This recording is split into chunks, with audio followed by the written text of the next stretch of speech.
샬로트 브론테의 제인에어 여섯 번째 이야기입니다. 이번 회차는 아주 전개가 다채롭습니다. 뭔가 베일에 쌓여 있는 듯한 로체스터가의 저택에서 벌어진 한밤중 의문의 화재 사건.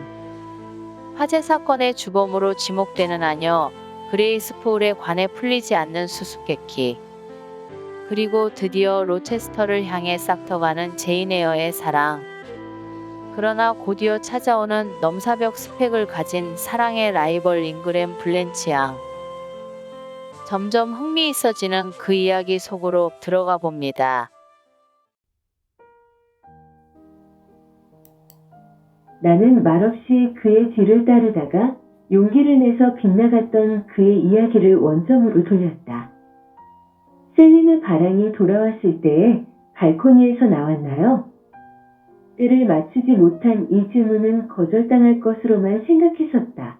그런데 뜻밖에도 우울한 방심 상태에서 깨어난 그는 나에게 얼굴을 돌렸는데 그의 이마에는 어두운 그림자가 사라져 있었다. 아, 셀리느 얘기를 잊고 있었군. 그러면 얘기를 계속하지. 나의 마음을 앗았던 여인이 기사를 동반해서 들어오는 것을 보자. 내 귀에는 쉿 하는 소리가 들리는 것 같았어요. 그러자 푸른 질투의 뱀이 달빛이 비치는 발코니로부터 감았던 몸을 풀고 일어나서 나의 조끼 주머니로 들어가 2분도 채 못 되어서 심장에 핵심부로 들어갔지요. 그런데 이상한데 그는 이렇게 소리치면서 다시 이야기의 줄거리에서 벗어났다. 이런 이야기를 들어줄 사람으로 하필이면 당신같이 기묘하고 경험 없는 아가씨에게 정부였던 오페라 가수 이야기를 하는 것을 마치 평범한 세상일처럼 조용히 귀를 기울이고 듣다니 더욱 이상한데. 그러나 앞에서도 말했지만 잘 들어주니까 나도 얘기를 하게 된 거야. 침착하고 생각이 깊고 조심성 있는 당신은 남의 비밀을 듣기엔 안성맞춤이요. 그리고 내 마음을 털어놓으려고 택한 상대가 어떤 마음을 가지고 있는지 나는 알고 있지요. 그것은 남의 영향을 받지 않는 마음이지요. 이것은 독특한 것입니다. 본디 나는 그것을 해칠 생각은 없으며 설사 해치려고 해도 나에게서 해를 받지 않을 것입니다. 그러므로 당신과 나는 얘기를 나누면 나눌수록 좋은 것이죠. 왜냐하면 나는 당신을 해칠 수 없고 당신은 나를 활기를 띠게 해주니까 말이요. 이런 객담을 하고 나서 다시 말을 이었다. 나는 발코니에 그대로 서 있었어. 틀림없이 그들은 그녀의 방으로 들어오리라고 생각했었어. 나는 숨어서 기다릴 결심이었지. 그래서 열린 창으로 손을 넣어서 안이 들여다보일 정도의 틈을 남기고 커튼을 쳤지요. 그리고 창문도 사랑의 맹세의 속삭임이 들릴 정도만 열어놓고 닫았습니다. 그리고 나서 의자에 앉으니 그들이 방으로 들어왔어요. 나의 눈은 번개같이 틈바구니로 향했지요. 셀리느의 하녀가 들어와서 등잔에 불을 켜서 테이블 위에 놓고 나갔어요. 그래서 그들의 모습을 똑똑히 내 눈앞에 드러냈지요. 둘이 다 망토를 벗었는데 내가 사준 비단옷에 보석으로 빛나는 그 셀리느 바랑이 보였고 또한 사관 복장을 한 상대방 남자가 보였어요. 그는 내가 아는 방탕한 젊은 자작이었습니다. 머리가 모자라고 행실이 나쁜 청년으로서 가끔 사교계에서 얼굴을 대한 적이 있었으나 완전히 그를 무시해왔기 때문에 미워할 마음도 생기지 않았어. 그가 누구라는 것을 알게 된 순간 질투의 뱀의 이빨이 부러져 버렸지요. 왜냐하면 같은 순간에 셀리느에 대한 정열의 불꽃도 사라졌기 때문이죠. 그런 상대를 위해서 나를 배반할 정도의 여자라면 사람으로 대해줄 가치조차 없지요. 멸시받아 마땅한 여자라고 생각했어요. 그런 여자에게 눈이 어두웠던 나보다는 뭘 알지 몰라도요. 두 사람이 시작한 얘기를 듣고 보니 오히려 나는 마음이 편해졌어요. 대화의 내용이란 경박하고 돈밖에 모르고 따분하고 무의미한 것이었어. 듣는 사람으로 하여금 화를 나게 하기보다는 따분한 생각이 들게 했었죠. 마침 테이블 위에는 내 명함이 한 장 모여 있었는데 그것이 그들의 눈에 띄자 내 이름이 그들의 화제 대상이 되었어요. 둘이 다 나를 꼼짝도 못하게 해치울 정도의 용기나 기지가 없었기 때문에 그들답게 천한 말로 추잡하게 나를 모욕하는 것이었어요. 특히 셀리느가 내 용모의 결함에 대해 얘기할 때는 훌륭하기까지 했죠. 나를 불구자로 낙인을 찍었으니까 말이에요. 그런데 이 여자는 나의 남성미를 극구 칭찬해 왔었어. 이 점에 대해서는 당신과 정반대였어요. 당신은 두 번째 만난 자리에서 맞대놓고 미남자가 아니라고 했으니까 말이오. 그때 그 대조가 나로 하여금 놀라게 하고. 이때 아델르가 다시 이쪽으로 달려왔다. 아저씨, 존이 그러는데 대리인이 와서 뵙자고 한대요. 아, 그렇다면 얘기를 간략하게 해야겠군. 창문을 열고 두 사람에게 다가갔지요. 그 여자를 자유로운 몸으로 만들어주고 호텔을 떠나도록 통보를 하고 당장에 필요한 돈을 조금 주었어요. 그러고는 그녀의 비명도, 히스테리도, 애원도 항의도, 경련도 모두 뿌리치고 저작과는 불러뉴 숲에서 만나기로 했지요. 이튿날 나는 그와 결투를 할 영광을 가졌지요.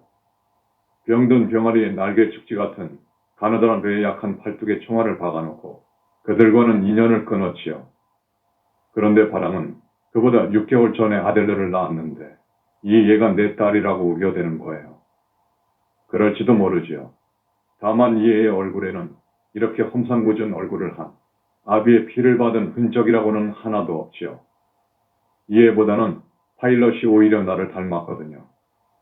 내가 이 애의 엄마와 인연을 끊고 나서 몇 해 뒤에 그녀는 이 애를 버리고 음악가인지 가수인지와 이탈리아로 도망을 쳐버렸지요. 아델르 측이 내게 부양을 요구할 당연한 권리가 있다고는 인정하지 않았고 지금도 인정하지 않고 있어요. 나는 그녀의 아버지가 아니기 때문이죠.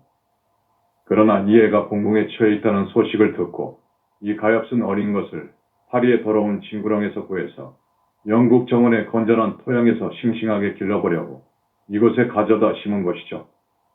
그 교육을 위해 페어팩스 부인이 당신을 찾아낸 것인데 이제 그 애가 프랑스의 오페라 여가수에 사생활하는 것을 알게 됐으니 당신의 직무 학생에 대한 견해가 달라졌을 겁니다.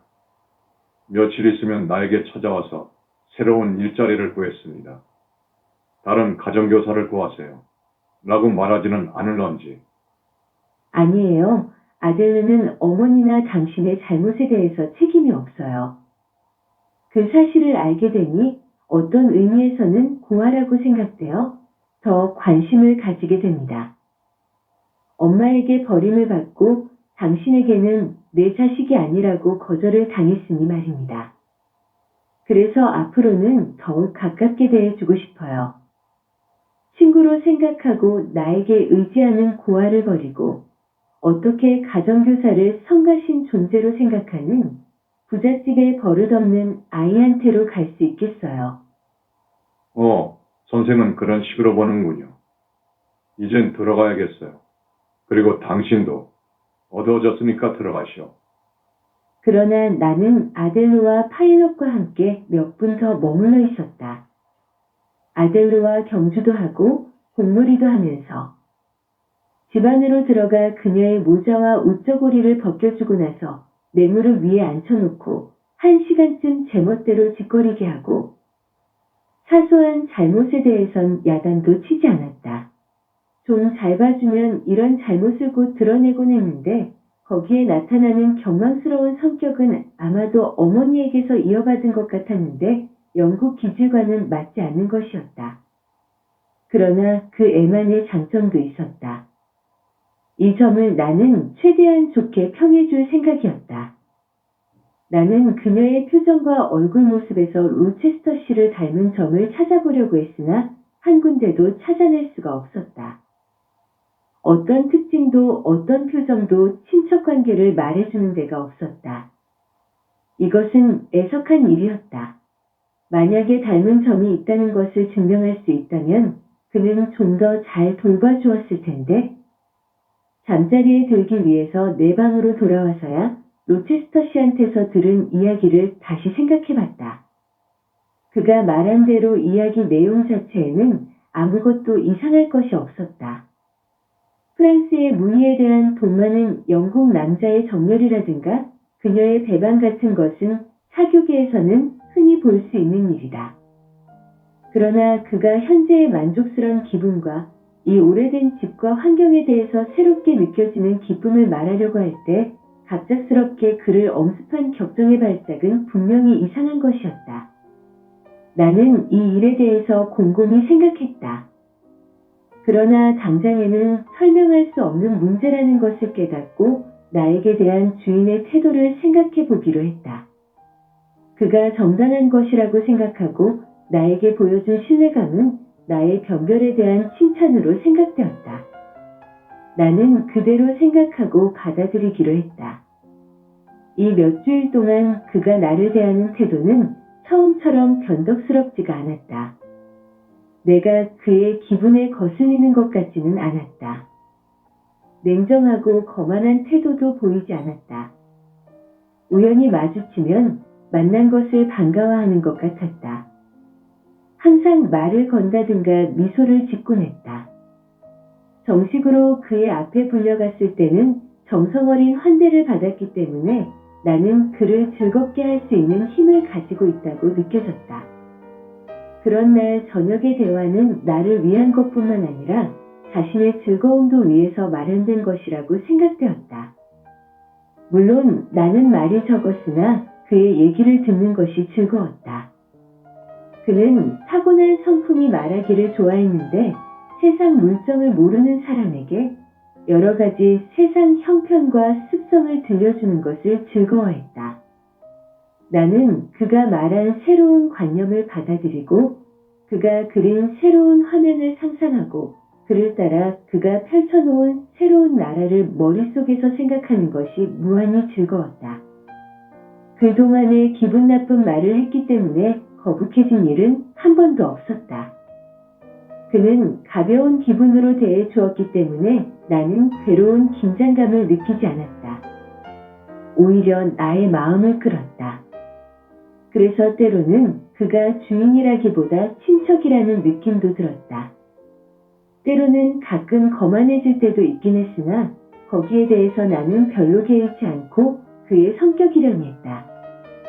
나의 생활에 이런 새로운 흥미를 가지게 되자 기쁘고 만족스러워 친척이 그리운 생각을 잊게 되었다. 희미한 초승달 같은 나의 운명도 앞으로 커갈 것만 같이 생각되었다. 생활의 공백이 채워지고 몸도 건강해져서 살이 붓기 시작했다. 아직 나의 눈에는 로체스터 씨가 여전히 추남으로 보였을까? 그렇지 않다. 독자여, 감사하는 마음과 즐겁고 따뜻한 여러 가지 연상에 의해서 무엇보다도 그의 얼굴이 보고 싶었다. 그가 방 안에 있으면 잘 타는 난로보다도 더 나의 원기를 북돋아 주었다. 그렇긴 하나 그의 결점을 잊을 수가 없었다. 왜냐하면 가끔 내 앞에서 그의 결점을 드러내 놓기 때문이다. 그는 미숙한 모든 서술에 대해서 거만하고 신랄하고 가혹했다.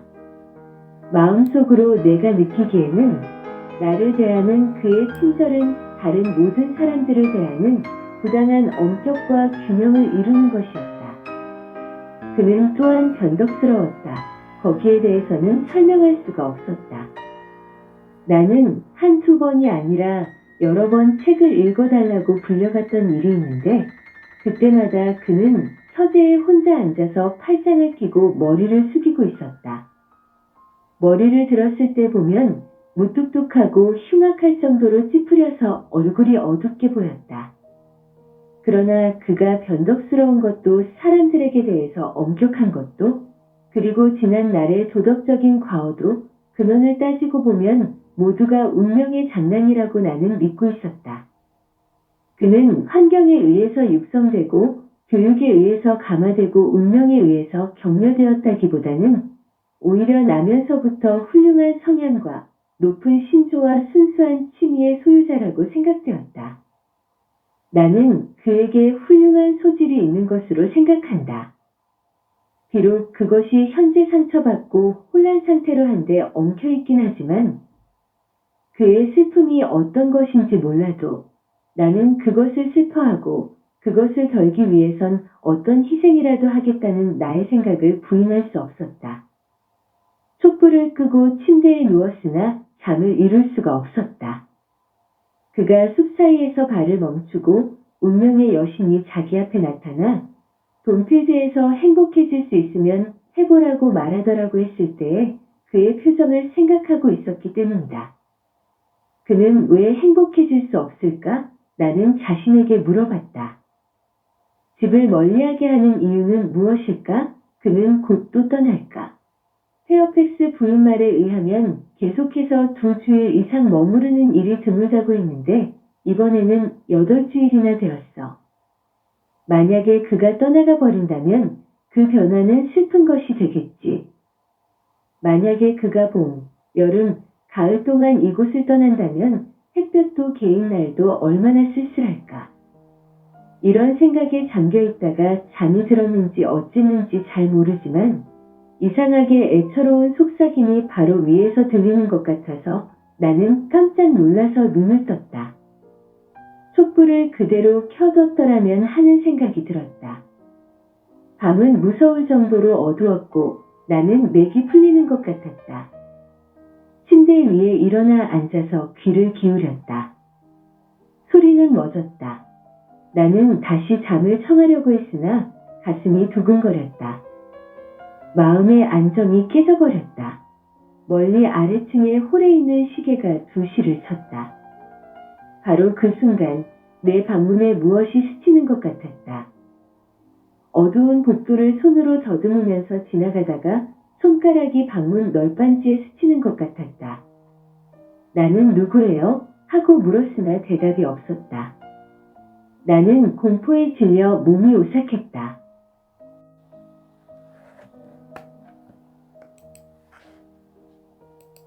그러자 곧 파일럿인지도 모르겠다는 생각이 들었다.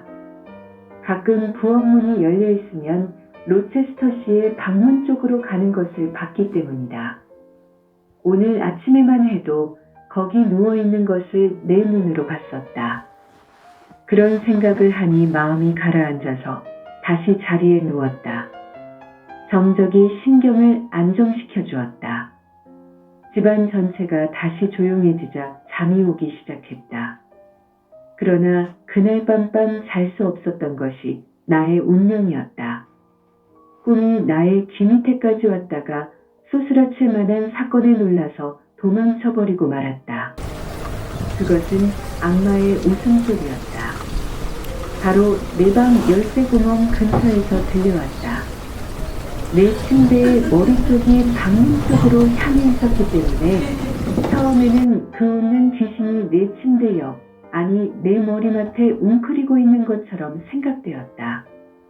그러나 일어나서 둘러보니 아무것도 보이지 않았다. 계속해서 둘러보고 있었더니 이상한 소리가 되풀이됐다. 바로 내 방문 밖에서 들려오는 소리였다. 그래서 나의 최초의 반작용은 벌떡 일어나서 방문에 빗장을 지르는 일이었다. 그런 다음 누구세요? 하고 다시 물었다. 무엇인가가 그르렁거리며 몇 번 소리를 내더니 신음하는 소리가 들렸다. 곧 이어서 발소리가 복도를 지나서 3층 계단 쪽으로 사라졌다. 최근에 그 계단을 막기 위해서 문을 달아 놓았는데 그 문이 열리고 닫히는 소리가 나더니 다시 온 집안이 조용해졌다. 그레이스 푸울인가? 그 여자가 귀신한테 홀린 걸까? 라고 생각했다. 그러나 나는 이대로 더 이상 혼자 있을 수가 없었다. 페어팩스 부인한테 갈 생각으로 나는 서둘러서 웃옷을 입고 쇼를 걸쳤다. 떨리는 손으로 빗장을 빼고 문을 열었다. 바로 문 밖에 복도의 깔개 위에서 촛불이 그대로 타고 있었다. 이 광경을 보고 나는 깜짝 놀랐다. 그러나 복도가 연기에 쌓여 희미하게 보이자 나는 더욱 놀랐다. 그래서 푸른 연기가 나오는 곳을 찾으려고 좌우를 살피고 있을 때에 무엇인가 타는 것 같은 지독한 냄새가 코를 찔렀다. 무엇인가가 삐걱거리는 소리가 났다. 연기는 그곳에서 나오고 있었다. 문 하나가 반쯤 열려 있었는데 그것은 로체스터 씨의 방문이었다. 페어팩스 부인에 대한 생각은 사라졌다. 그레이스 푸울이나 웃음에 대한 것도 생각나지 않았다. 순간적으로 그의 방에 뛰어들었다. 침대 주변에는 불꽃이 날름거리고 커튼에는 이미 불이 붙고 있었다. 불꽃과 연기에 쌓인 한가운데서 로체스터 씨는 꼼짝도 하지 않고 누워서 깊은 잠에 빠져 있었다. 어서 빨리 일어나라고 나는 소리를 질렀다.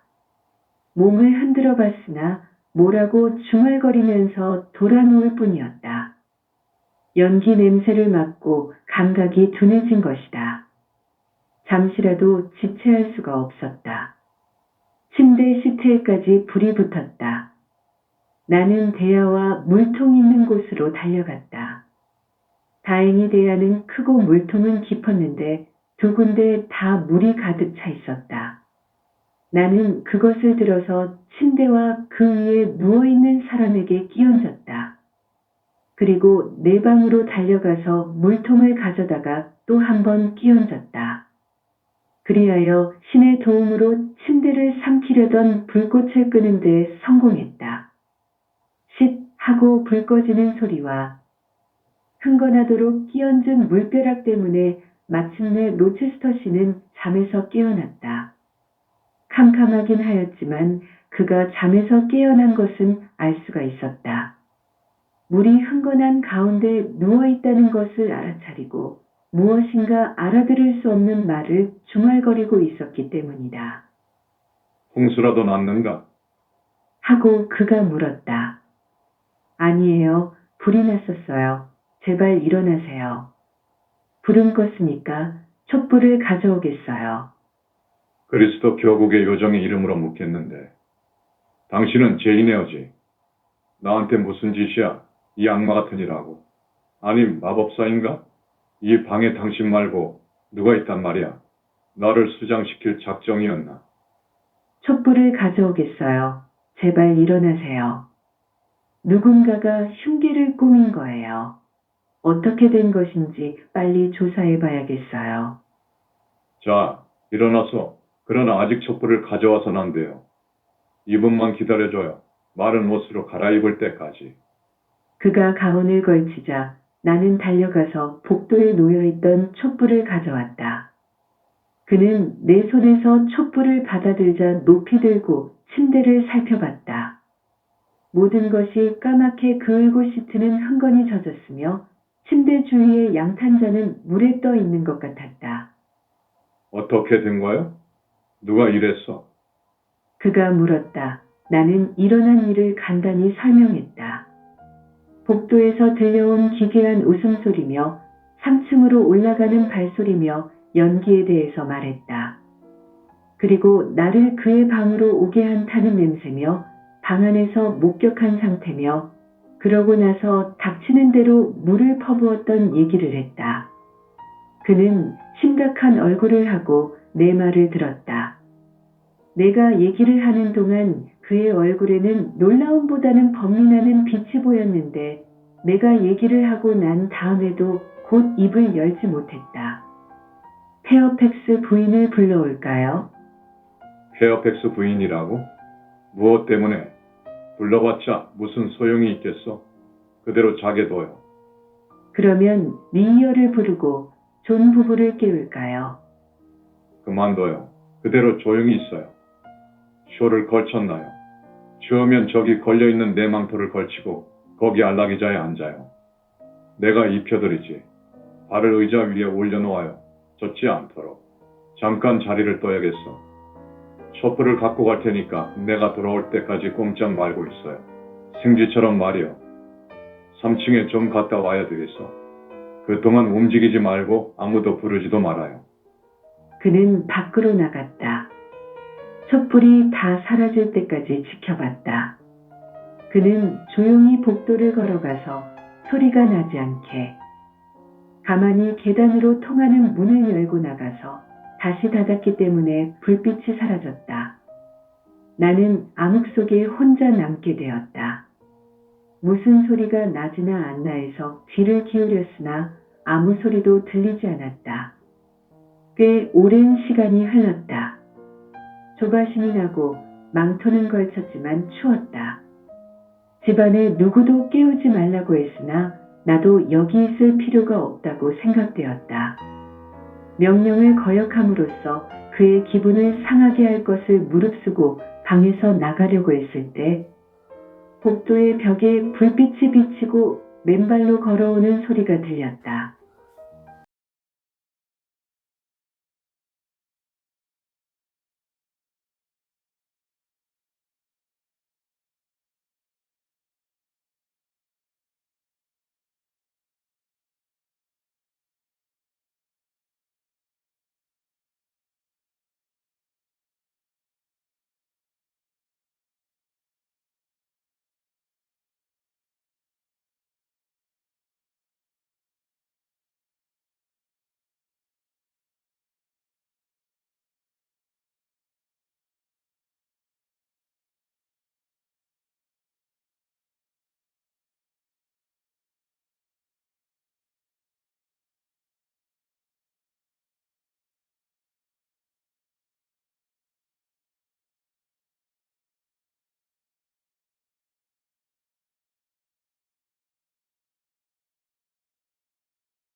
이제 곧 4시가 되니까 2시간만 있으면 하인들이 일어나겠지.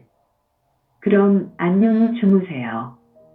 하고 나는 일어서면서 말했다. 그는 깜짝 놀라는 것 같았다. 지금 막 하라고 해놓고 놀라는 것은 대단히 모순된 일이었다.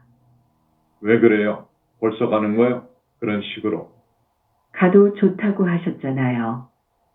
그러나 작별 인사도 없이 그리고 한두 마디 감사와 위안의 말도 나누지 않고 그렇게 간단히 냉정하게 갈 수는 없어. 당신은 나의 생명을 구해주었어. 소름이 끼치는 괴로운 죽음에서 구해줬어요. 그런데 서로 모르는 사람들처럼 나를 버리고 가다니. 적어도 악수 정도는 해야지. 그는 손을 내밀었다. 나도 내밀었다. 처음에는 한 손으로 잡더니 다음에는 두 손으로 내 손을 잡았다. 당신은 내 생명을 구해주었어. 나는 당신에게 이토록 큰 빚을 지게 된 것을 반갑게 생각해요. 이 이상은 말로 표현할 수가 없어요. 이 세상에 존재하는 다른 어떤 것이 그런 빚의 채권자 자격으로 나타난다면 나는 감당할 수 없을 것이요. 그러나 당신의 경우에는 사정이 달라요. 당신이 베푼 은혜는 짐이라고 생각되지 않으니까요. 제인. 그는 말을 멈추고 나를 쳐다봤다. 눈에 보일 정도로 말이 입술에서 떨리고 있었다. 그러나 소리는 억제되어 있었다. 그러면 안녕히 주무세요. 이런 경우에는 빚도 은혜도 짐도 의무도 없어요. 나는 알고 있었어. 언젠가 당신이 어떤 형태로든지 나에게 좋은 일을 해줄 것을. 처음 만났을 때 당신의 눈에서 봤어. 눈의 표정과 미소가 나를 가슴속 깊이 즐겁게 해준 것은 까닭이 있었던 것이요. 사람들은 이것을 자연스러운 공감이라고 말하죠. 소신의 이야기를 들은 적이 있어. 허황된 우화에도 진실의 씨앗은 있어요. 나의 소중한 보호자 제인 선생, 편히 자요. 그의 목소리에는 이상한 힘이 있었고 그의 표정에는 이상한 열기가 돌았다. 마침 그때 잠이 깨어 있어서 다행이었어요. 이렇게 말하고 나는 그 자리를 뜨려고 했다. 아니, 정말 갈 거야. 추워요. 춥다고? 그럴 테지. 무릉덩이에 서 있으니까 그러면 가봐요. 그러면서도 손을 계속해서 붙들고 있었기 때문에 뿌리칠 수가 없었다. 그래서 핑계를 생각해냈다. 페어팩스 부인이 일어난 것 같아요. 하고 내가 말했다. 그럼 어서 가봐요. 그가 내 손을 놔주어 밖으로 나왔다. 나는 침대에 누웠으나 잠이 오질 않았다. 밤이 셀 때까지 동요하는 바다에 떠 있는 것 같았다. 거기에 고난의 물결이 환희의 물결 밑에서 출렁거리고 있었다. 이 험한 바다 너머로 뷰올라와도 같은 아름다운 언덕이 가끔 보이는 것 같았다. 그리고 때로는 희망에 의해서 잠이 깬 싱싱한 바람이 의기양양하게 나의 영혼을 목적지로 운반하였다. 그러나 나는 공상 속에서도 목적지에 도달할 수가 없었다. 육지에는 반대쪽으로 부는 바람이 일어나서 계속 나를 뒤로 몰아내곤 했다. 의식이 도취에 반항하고 판단력이 정렬을 경고했기 때문이다. 휴식을 취하기에는 너무나 흥분해 있었기 때문에 날이 새자마자 나는 곧 일어났다. 잠을 설친 이튿날 아침, 나는 로체스터 씨를 보고 싶기도 하고 만나는 것이 두렵기도 했다. 다시 그의 목소리를 듣고 싶었으나 그의 시선을 대하기가 두려웠다. 오전 내내 그가 나를 찾아주지는 않나 해서 기다려졌다. 공부방에 자주 들어오는 것은 아니었으나 가끔 들어와서 2, 3분씩 머무는 일이 있었다. 어쩐지 그날은 찾아올 것만 같았다. 그러나 그날 오전은 보통 때와 같이 아델르가 조용히 공부하는데 방해되는 일은 전혀 없었다. 다만 아침 식사 직후에 로체스터 씨 침실 근처에서 웅성거리는 소리가 들려왔을 뿐이었다. 페어팩스 부인과 리이어와 요리사, 바로 존의 아내의 말소리가 존의 굵은 목소리와 섞여서 들려왔다. 주인이 침대에서 타서 돌아가시지 않은 것은 하늘의 도우심이야. 밤중에 촛불을 켜두는 것은 위험천만이야. 물정을 생각하실 정도로 침착했다는 것은 다행한 일이야. 그런데 아무도 깨우지 않으시다니. 서재의 소파에서 주무시고 감기나 안 드셨으면 좋으련만? 따위에 감탄을 연발했다. 여러 가지 시끄러운 말소리가 그친 후 닦아내고 정돈하는 소리가 들려왔다. 점심때 아래층으로 가면서 그 방을 지나치다 보니 열어놓은 문을 통해서 모든 것이 그전처럼 정리되어 있는 것을 볼 수가 있었다. 침대 시트만 벗겨져 있었다. 리이어는 창가에 올라서서 유리를 닦고 있었다. 이 사건이 그들에게 어떻게 설명되어졌는지 알고 싶었기 때문에 나는 그녀에게 말을 걸어보려고 했다. 그러나 가까이 가보니 방 안에는 또 한 사람이 있었다. 한 여인이 침대 옆에 의자에 앉아서 커튼의 고리를 꿰매고 있었다. 그녀는 바로 그레이스 푸올이었다. 다갈색의 우쩌고리에다 바둑판 무늬의 앞치마에 하얀 손수건을 꽂고 모자를 쓰고 여느 때와 마찬가지로 침착하게 엄숙한 표정으로 앉아있는 것이 아닌가. 일에 너무 열중해서 여념이 없는 것 같았다. 그녀의 다부지게 생긴 이마에서도 그리고 평범하게 생긴 얼굴에서도 살인을 기도했던 여자의 얼굴이라면 당연히 나타날 창백하고 실망하는 빛을 찾아볼 수가 없었다. 더구나 피해자가 어젯밤에 그녀의 침실까지 추격해서 사리를 밝혔던 것이 아닌가. 나는 아연실색할 수밖에 없었다. 내가 계속 그녀를 바라보고 있는 동안 그녀도 나를 쳐다봤다. 감정이라든가 죄의식이라든가 공포를 나타내는 놀라움이라든가 얼굴을 붉히는 기색이 전혀 없었다. 항상 그랬듯이 아무 감정 없이 간단히 고개 숙여 인사를 하고 또 하나의 고리와 끈을 들고 꿰매기 시작했다. 어떻게든 시험에 보리라고 나는 마음먹었다. 안녕하세요, 그레이스. 이 방에서 무슨 일이 있었나요? 아까 하인들이 여기서 떠드는 것을 들은 것 같은데. 어젯밤 주인님이 침대에서 책을 읽으시다 촛불을 켜놓은 채로 주무셨는데 커튼에 불이 옮겨 붙었을 따름이에요. 그런데 다행히도 이불이랑 나무에 번지기 전에 잠에서 깨셔서 물통에 물로 불길을 껐지요. 이상한 일이에요. 로체스터 씨가 아무도 깨우지 않았다는 말인가요?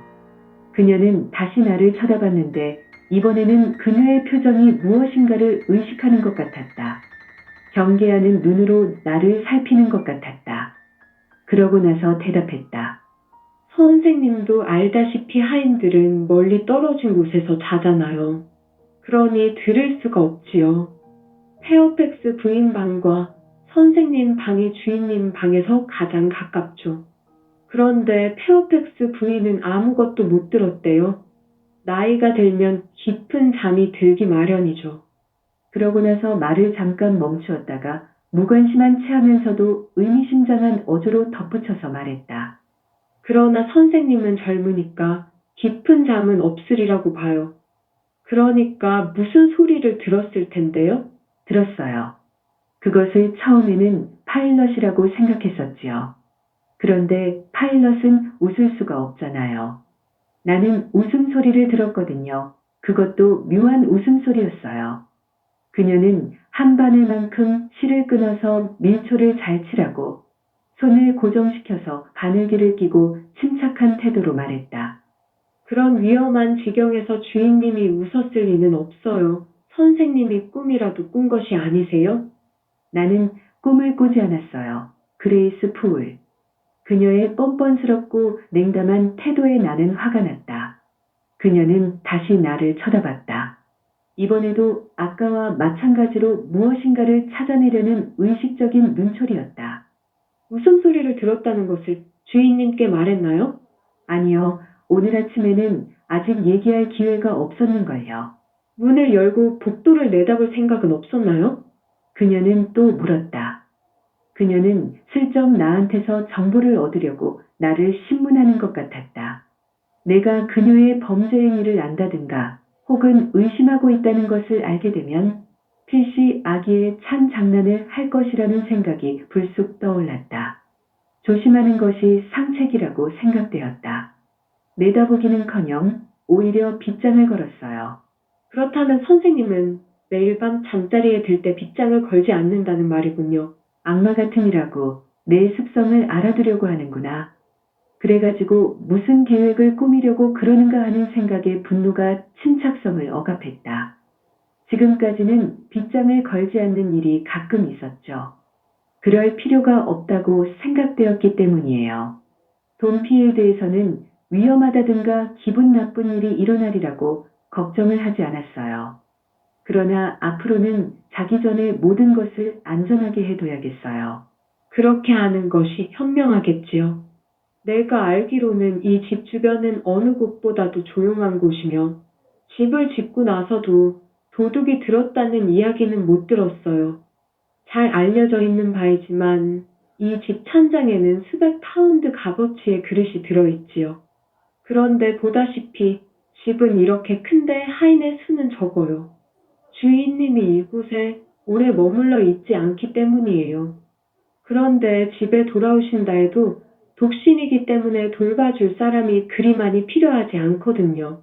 그래도 나는 항상 지나칠 정도로 조심하는 것이 좋다고 생각해요. 문을 꼭 닫고 자기와 일어날지도 모르는 재앙 사이에 빗장을 질러두는 것이 좋으리라고 생각해요. 많은 사람들이 모든 것을 하느님에게 맡기고 있지만 하느님은 조심하지 않아도 좋다고는 말하지 않았어요. 조심할수록 잘 도와줄 거예요. 여기서 그녀는 지루한 얘기를 끝냈다. 그 얘기는 그녀로서는 긴 셈이었는데 퀘이커 교도다운 근엄한 것이었다. 그녀의 놀라운 침착성과 헤아릴 수 없는 위선적인 태도에 대해서 어이없이 생각하고 있을 때 요리사가 들어왔다. 소울 부인, 하인들의 식사가 곧 준비돼요? 아래층으로 내려오겠어요? 아니에요. 흑맥주 한 병과 푸딩 한 조각을 쟁반에 담아주세요. 3층으로 갖고 가겠어요. 고기는요? 조금만 줘요. 그리고 치즈 한 조각하고 그거면 돼요. 그레이스와 대화를 마친 요리사는 나를 보고 페어팩스 부인이 나를 기다리고 있다고 했다. 그래서 나는 그 자리를 떠났다. 점심을 먹고 있는 동안 커튼의 화재에 대한 부인의 설명이 하나도 귀에 들어오질 않았다. 그 정도로 나는 그레이스 푸울의 수수께끼 같은 성격에 대해서 골몰이 생각하고 있었다. 그리고 그 이상으로 돈피일드에서의 그녀의 지위 문제를 생각하고 있었다. 왜 오늘 아침에 감금되지 않았을까? 적어도 주인한테 해고당하지 않은 것이 궁금했다. 그는 어제 저녁에 거의 그녀의 소행이라고 단정했던 것이다. 무슨 말할 수 없는 이유 때문에 책망하지 않는 것일까? 왜 나한테까지 그것을 비밀로 할까? 이상하기 짝이 없다. 대담하고 투지만만하고 거만한 신사가 가장 천한 하인의 수중에 잡혀있는 것 같았다. 자기의 생명을 빼앗으려고 했는데도 감히 공공연히 비난도 못할 뿐더러 그것을 벌할 수 없을 정도로 그녀의 손아귀에 잡혀있는 것 같았다. 그레이스가 젊고 예쁘기라도 한다면 경계심이나 공포심 때문이 아니라 아끼는 마음에서 로체스터 씨가 그녀를 두둔했다고도 생각되었을 것이다. 그러나 보다시피 인상이 나쁘고 나이가 든 그녀인지라 그런 생각도 할 수 없었다. 그렇긴 하나 나는 생각해봤다. 그녀도 한때는 젊었으리라. 그녀의 청춘 시절은 주인의 청춘 시절과 같은 때였을 것이다. 페어팩스 부인이 언젠가 말해주기를 그레이스는 이곳에 온 지 오래되었다고 했다. 그녀가 아름다웠으리라고는 생각되지 않으나 잘은 몰라도 외모의 결점을 보충할 만한 독창성과 강인한 성격을 갖고 있었는지도 모를 일이다. 로체스터 씨는 결정적으로 기괴한 것을 좋아하는 편인데 그레이스는 별난 사람임에는 틀림없다. 그 전부터 갖고 있던 변덕 때문에 그녀의 손아귀에 꼭 잡혀가지고 지금도 그의 행동의 비밀에 영향을 행사할 수 있으며 이에 대해서 그는 자신의 경솔의 소치라고 생각하고 뿌리칠 수도 없고 무시할 수도 없는 것이 아닐까? 여기까지 추측했을 때 푸울 부인의 모간하고 펑퍼짐한 용모와 추하고 무미건조하고 조잡스럽게 생긴 얼굴이 내 마음의 눈에 뚜렷이 떠올랐다. 그래서 나는 이렇게 생각했다. 아니야, 그럴 리는 없어. 내 추측은 옳지 않아. 그러나 곧 마음속에서 비밀의 속삭임이 암시했다. 너도 아름답지 못하긴 마찬가지야.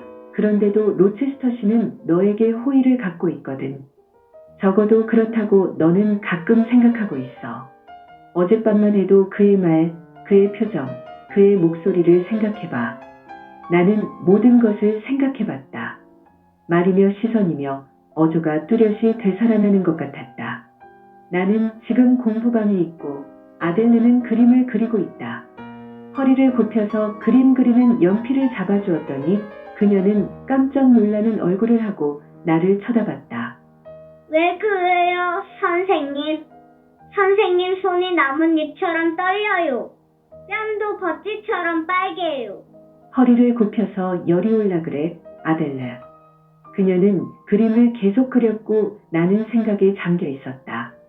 나는 조급히 그레이스 푸울에 관한 싫은 생각을 마음속에서 씻어버리려고 했다. 이 생각에 나는 역겨웠던 것이다. 나는 그녀와 나를 비교해보고 우리는 서로 다르다는 것을 알았다. 베시 리브는 나를 보고 숙녀라고 했는데 그것은 사실이다. 나는 숙녀다. 그리고 지금의 나는 베시가 봤을 때보다도 훨씬 더 훌륭하다. 안색도 좋아지고 살도 붓고 원기도 생기고 명랑했다. 밝은 희망과 기쁨이 넘쳤기 때문이다. 벌써 저녁이 다가오는데 오늘 하루 종일 로체스터 씨의 모습을 볼 수가 없었다. 하지만 더 어둡기 전에 꼭 만나고 싶은 마음에 이젠 조바심이 조금 나려고도 했다. 저녁 어둠이 다가오고 아델르가 어린이방으로 소피에게 놀러가고 나니 그를 만나고 싶은 생각이 간절해졌다. 아래층에서 종소리가 나지 않는가 하고 귀를 기울였다. 그리고 리니어가 정가를 가지고 올라오지는 않을까 하고 귀를 기울였다. 가끔 로체스터 씨의 발소리가 나는 것 같아서 문 쪽을 향하고 그가 문을 열고 들어오길 기다리기도 하였다. 그러나 문은 여전히 닫힌 채였고 어둠만이 창문을 통해서 들어왔다. 그러나 아직 늦지는 않았다. 가끔 7시, 8시에도 불렀는데 지금은 6시도 안 되었다. 이렇게 할 얘기가 많은데 헛되게 오늘 밤을 보내다니. 그레이스 푸울에 대한 화제를 꺼내서 그의 대답을 듣고 싶었다. 어젯밤에 무서운 범행을 저지른 사람이 그녀라고 확실히 믿는지를 솔직히 묻고 싶었다. 만약에 그녀의 소행이라면 왜 비밀에 붙여두냐고 따지고 싶었다. 나의 호기심이 그를 짜증나게 하건 말건 큰 문제가 아니다. 나는 번갈아가며 그를 당황하게 하고 달래는 기쁨을 알고 있었다. 그렇게 하는 것을 나는 특히 즐겨했는데 확고한 본능이 지나치는 것을 억제하곤 했다. 화를 내는 단계에까지는 미치지 않고 그 직전에서 나의 솜씨를 발휘해 보는 것이 즐거웠다. 비록 작은 것이라도 모든 존경의 형식을 갖추고 나의 신분에 맞는 예의를 유지하면서 공포와 불안감 없이 토론할 수 있었는데 이것은 그도 마음에 들어했고 나도 마음에 드는 것이었다. 드디어 계단에서 발소리가 났다. 리니어가 모습을 나타냈다. 그러나 그녀의 정갈은 페어팩스 부인방에 차가 준비되었다는 것이었다. 아래층으로 내려가는 것만 해도 기뻤다. 그것은 로체스터 씨에게로 가깝게 가는 것이라고 생각했기 때문이다. 페어팩스 부인이 있는 방으로 갔더니 부인은 뜨개질에 열중하고 있었다. 그녀는 나를 보더니 점심도 조금밖에 안 먹고 오늘은 몸이 좋지 않아 보인다고 말했다. 얼굴도 붉고 열이 있는 것 같다고 말했지만 나는 괜찮다고 말했다. 그렇다면 많이 드셔서 그것을 증명하셔야지요. 입안을 고를 다 뜨는 동안 차주전자에 물을 부어주겠어요? 뜨개질을 마치자 그녀는 일어나서 지금까지 열어놨던 문을 닫았다. 지금은 어둠이 재빠른 속도로 짙어져서 캄캄해졌으나 지금까지는 가능하면 일광을 이용하려고 열어두었던 것 같았다. 오늘 밤은 아름다운데요. 유리창을 통해서 밖을 내다보며 부인이 말했다. 그러나 별은 보이지 않는군요. 대체로 로체스터 씨는 좋은 날을 택해서 여행을 떠나시지요. 로체스터 씨가 여행을 떠났다고요? 그럼요.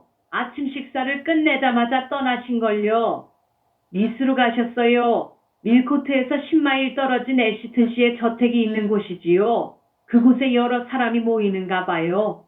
잉그램 경과 조지 린 경과 덴트 대령 등이지요. 오늘 밤에 돌아오시나요?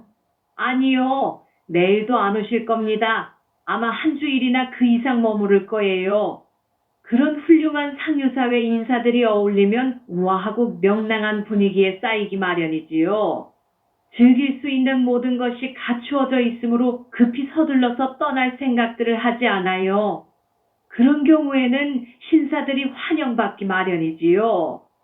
특히 로체스터 씨는 사교에 있어서 능란하고 활기를 띠게 하는데 재주를 가지고 있기 때문에 틀림없이 모든 사람에게 인기가 있을 겁니다. 부인들도 그분을 무척 좋아하지요. 외양으로 봐선 그들의 눈길을 끌리라고는 당신도 생각하지 않을 거예요. 그러나 그의 학식과 능력, 그리고 부와 가문이 용모의 작은 결점을 보충해주는 것이지요. 리스에는 부인들이 많은가요? 나는 물었다. 애시튼 부인과 그녀의 따님이 셋이지요. 정말 우아한 젊은 아가씨들이에요. 잉그램경의 영예로 블란치와 메어리가 있는데 내가 생각하기로는 가장 아름다운 여자 같아요. 실제로 6, 7년 전인 블란치가 18살 적에 한 번 봤어요. 로체스터 씨가 주최한 크리스마스 무도회와 연회에 참석하러 왔었어요. 그날의 식당을 한번 보여드렸으면 얼마나 화려하게 꾸미고 얼마나 눈부시게 불이 켜졌던지 아마 숙녀와 신사가 모두 50여 명이 됐을 거예요. 모두가 이 지방의 쟁쟁한 가문의 분들이었는데 그 가운데서도 잉그램 양이 그날 밤의 여왕이었어요. 그 여자를 보았군요. 어떻게 생겼어요? 예, 봤지요. 식당 문을 열어놨었어요. 그리고 크리스마스 때라 하인들이 모두 홀에 모여서 숙녀들이 노래하고 악기 치는 것을 듣도록 허락해줬어요. 로체스터 씨는 나에게 안으로 들어오라고 했기 때문에 들어가 조용히 한쪽 구석에 앉아서 나는 그들을 바라봤어요. 그런 멋진 광경을 본 것은 처음이었어요. 부인들은 모두가 다 호화로운 옷차림을 하고 있었어요. 대개는 다 아름답게 보였지만 잉그램 양은 확실히 여왕이었어요. 그런데 어떻게 생긴 분이에요? 키가 크고 멋있는 가슴에 어깨선이 아름다웠어요. 목은 길고 우아한데 약간 검은 올리브 색깔의 얼굴에 눈은 어딘지 모르게 로체스터 씨를 닮아 크고 검었는데 자신이 달고 있는 보석처럼 빛나고 있었지요. 윤이 나는 까만 머리는 멋지게 빗겨져 있었고 뒤를 두텁게 따서 머리 꼭대기에 올리고 앞에는 지금까지 내가 처음 보는 모양으로 고수머리를 길게 들이웠어요. 하얀 드레스의 어깨와 가슴에는 호박색 스카프를 걸쳐서 옆으로 맸는데 가장자리의 긴 장식술은 무릎 밑에까지 드리워져 있었어요. 머리에 꽂은 호박색 꽃은 수치 많은 까만 머리와 잘 어울렸지요. 물론 모두들 감탄했겠지요. 그야 물론이지요. 아름다워서뿐만 아니라 재주가 있어서 그랬지요. 노래 부른 승려들 중에 한 사람이었어요. 신사 한 분이 반주를 했어요. 그녀는 또 로체스터 씨하고 이중창도 불렀어요. 로체스터 씨가요? 노래 부르는 줄은 몰랐는데요. 아니에요. 그분은 멋진 베이스 목소리를 가지고 있어요. 그리고 음악에 대해서 수준 높은 교양을 지니고 있어요. 잉그랜 양은 어떤 목소리였어요? 성량이 풍부하고 힘찬 목소리였어요. 훌륭한 솜씨로 불렀기 때문에 듣는 것이 여간 즐겁지 않았어요. 그러고 나서는 악기도 연주하셨지요. 나는 음악을 잘 모르지만 로체스터 씨는 잘 아는데 그녀의 연주는 일품이라고 말하는 것을 들었어요. 그런데 그 아름답고 재주 많은 아가씨는 아직 미혼인가요? 아직 결혼을 안 했을 거예요. 그녀도 그녀의 동생도 그리 많은 재산을 갖고 있지 않은 것 같아요. 아버지의 토지는 대부분 상속이 한정되어 있어서 거의 전부가 장남에게로 돌아가게 되어 있어요. 그렇지만 부유한 귀족이라든가 신사가 왜 그녀에 대해서 관심을 가지지 않았는지 모르겠네요. 예컨대 로체스터 씨 같은 분들 말이에요. 그는 부자이니까요. 그야 그렇지요. 그러나 알다시피 연령의 차이가 많아요. 로체스터 씨는 거의 40에 가깝고 그녀는 겨우 25밖에 되지 않는걸요. 무슨 상관이 있어요? 보다 어울리지 않는 결혼이 매일같이 이루어지고 있는데 그렇긴 하지요. 그러나 로체스터 씨가 그런 생각을 하리라고는 나로서는 생각할 수 없어요. 그건 그렇고 차만 마시고 아무것도 들지를 않는군요. 예, 너무 갈증이 나서 못 먹겠어요. 차를 한 잔 더 마셨으면 하는데요. 내가 다시 로체스터 씨와 아름다운 블란치와의 결혼의 가능성을 생각하려고 했을 때 아델르가 들어왔으므로 화제는 다른 방향으로 옮겨갔다. 다시 혼자 있게 되자 나는 얻은 정보를 음미하기 시작했다. 자신의 마음속을 더듬어서 생각하는 것과 느끼는 것을 검토하고 끝없고 길이 없는 공상의 황야를 헤매고 있는 마음을 엄격하고 안전하게 상식적인 울타리 안으로 끌어들이려고 노력했다. 자신의 마음의 법정에 기소되어 기억은 지난밤부터 내가 품고 있던 희망, 소원, 감정에 대해서 그리고 과거 2주일 가깝게 내가 빠졌던 정신의 전반적인 상태에 대해서 증언을 진술했다.